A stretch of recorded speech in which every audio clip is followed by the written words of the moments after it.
Dans le cadre de la célébration de la journée mondiale de lutte contre la désertification et la sécheresse, le docteur Raphaël Yao Tidimé, soutenu par le chef du cantonnement d'Aplahoué, a organisé une journée scientifique dans le but de sensibiliser la population du Koufo sur la lutte contre la déforestation. Cette séance a eu lieu dans la matinée de ce jeudi 17 juin 2021 au centre de promotion sociale d'Aplahoué en présence du préfet du Koufo, Christophe Megwedi, et les maires empêchés mais représentés par leurs adjoints.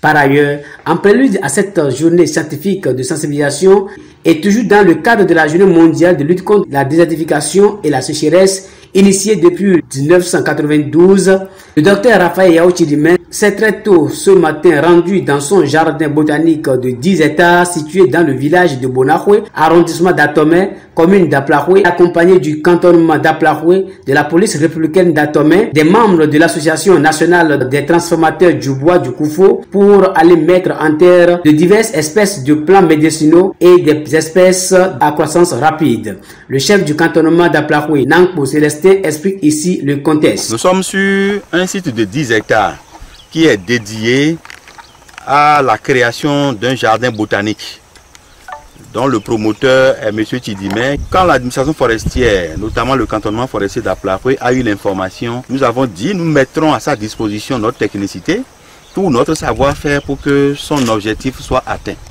La première phase de ce projet de création de jardin botanique a été le reboisement d'une superficie de 4 hectares, en essence à croissance rapide. Mais à l'intérieur de cette portion de 4 hectares, qui est la première portion là, il y a eu des essences médicinales qui sont mises en terre le 1er juin dernier. Et aujourd'hui, il y a encore d'autres essences médicinales qui seront plantées. Nous avons déjà mis en terre ici 10 000 plants de teck. On a grandi sur une superficie de 4 hectares. Après cette phase, dans la commémoration de cette journée du 17 juin, nous avons à Aplahoué toutes les autorités politico-administratives du département du Koufo qui nous attendent là-bas. Et nous avons une conférence scientifique sur les changements climatiques, sur plusieurs thématiques, dont les changements climatiques et l'économie verte, qui seront assurés par des communicateurs qui sont des universitaires, des forestiers de haut rang et même des praticiens, d'accord. Et nous avons invité pour l'occasion également des planteurs privés qui vont venir exprimer, qui vont venir nous parler un peu de comment est-ce qu'ils ont pu profiter de leur exploitation depuis qu'ils ont commencé cette aventure de plantation. Le président de l'Association nationale des transformateurs du bois du Koufo, M. Hugues Fantodji, et ses collègues ont aussi pris part à cette journée de sensibilisation contre la déforestation pour ainsi dire, qui ne sont pas seulement des coupeurs de bois, mais aussi et surtout des planteurs et luttent aussi contre la déforestation. Le docteur Raphaël Yao Tidimé explique ici le bien fondé de sa politique de lutte contre la déforestation et la sécheresse dans le Koufo en initiant cette journée. Ceux qui fabriquent le charbon détruisent nos arbres.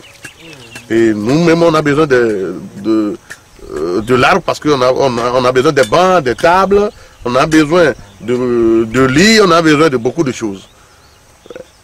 Mais si c'est ça, si nous coupons et nous ne plantons pas, nous détruisons l'écosystème. Et si nous détruisons l'écosystème, la vie ne sera plus sur la terre. Et si c'est ça, avec la progression du désert, il faut que nous commençons par reboiser. Moi, j'ai choisi les espèces médicinales pour pouvoir aider ma communauté africaine à se soigner bio. Étant médecin chercheur, je ne peux pas toujours couper les arbres sans planter des arbres. C'est ce qui a fait que sur ce espace de 10 hectares, moi je veux mettre les plantes médicinales. Je suis ravi que le cantonnement d'Aplahoué, avec l'appui de tout le monde ici, surtout, excusez-moi beaucoup le terme, les coupeurs du bois, les travailleurs du bois, qui aujourd'hui sont habillés et qui sont venus sur le site pour planter, ça me rassure que notre sensibilisation va prendre. Je profite de l'occasion pour dire aux autorités, c'est le début du commencement. Nous allons passer dans vos communes, nous allons passer dans vos départements, nous allons faire le tour du Bénin pour leur dire, chacun n'a qu'à aller planter au moins 2 plants. Ça peut sauver l'humanité. Et ça doit sauver l'humanité. Et ça sauve déjà l'humanité. Il faut que chacun de nous mette dans sa tête, moi je dois planter. Et si je plante, je vais sauver ma vie. je vais sauver ma vie de ma famille, je vais sauver la vie de tous ceux qui m'entourent. Et c'est là l'amour du prochain que Dieu a voulu. Je vous remercie. Du retour à la journée scientifique d'Aplakwe après arrivée et installation des diverses autorités, l'honneur est échu au maire de la commune d'Aplakwe, Massim Alosogbe, de souhaiter la bienvenue aux participants pour ainsi lancer les hostilités.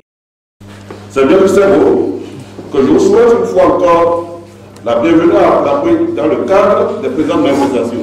Je vous remercie. Ainsi lancé, le docteur Oukaren Banabé, enseignant-chercheur à l'université d'Abomey-Calavi, a présenté la première communication sur les changements climatiques et la désertification. Est-ce que nous avons pris conscience du rôle que jouent les forêts dans notre environnement si nous voulons sauvegarder notre vie? Les forêts sont à la base de la subsistance de plus d'1 milliard de personnes vivant dans un état de pauvreté extrême dans le monde entier, et permettent de fournir des emplois salariés à plus de 100 millions d'individus. Maintenant, est-ce que nous, qui sommes ici aujourd'hui, nous voulons continuer à vivre, nous voulons nous adapter au changement de notre temps afin de bénéficier de vivre aujourd'hui et de permettre aux générations qui viendront après nous de vivre? Et si nous sommes dans la dynamique de bien vivre et de permettre à nos enfants et nos petits-enfants de vivre également, il faut que nous allions vers la protection de nos forêts.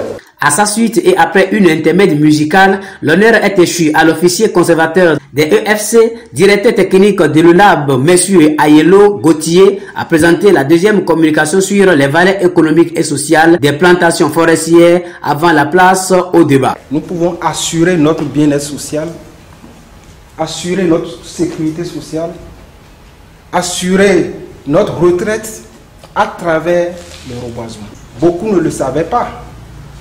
Beaucoup investissaient dans les bâtiments. Beaucoup léguaient les bâtiments comme étant héritage pour leurs enfants.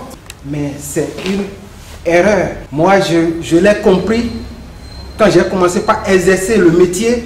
J'ai compris que c'était une grave erreur d'investir dans le béton.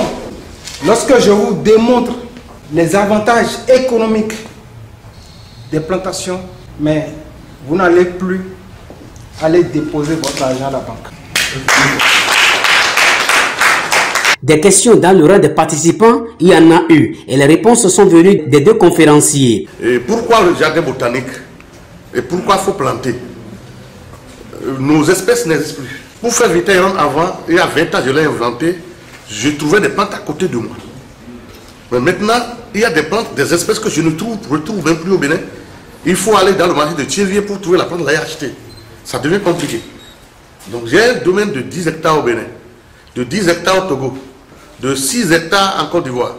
Pour moi, ce fameux produit autorisé au Bénin et qui sera vendu dans le monde entier, il ne faut pas que la demande commence par arriver et que l'offre soit punie par le fait que nous détruisons nos plantes.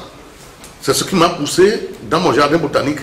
Toutes les plantes, les 8 plantes qui interviennent dans la production de Vitaïron, nous avons fait ça. Les 4 hectares qu'on vient de faire serviront à la production de ce fameux produit Vitaïron. C'est après cela que l'allocution du préfet du Koufo, Christophe Megwedi, a clôturé la séance de ce jour. Ce que vous avez dit doit être mis en pratique. C'est que le Koufo, grâce aux efforts de tous les acteurs, est en train de se battre pour occuper le premier rang sur le plan du reboisement. L'année passée, on était deuxième, on vient le premier maintenant. Voilà. Le docteur Chidimé, qui est en train de faire un travail, d'abord pour reboiser, mais aussi pour nous soigner, permettre de nous porter bien. Notre prière est que ceux qui vont suivre puissent continuer d'entretenir ce qui est en train d'être fait aujourd'hui. C'est nous qui détruisons l'équilibre qui devrait exister sur cette terre-là. Et nous allons nous mettre ensemble pour que la paix soit. Oui, la paix. Si la nature se porte bien, nous avons la paix. Merci beaucoup. Merci et je voudrais vous souhaiter un bon retour dans vos services respectifs. Et merci beaucoup. Merci à tous.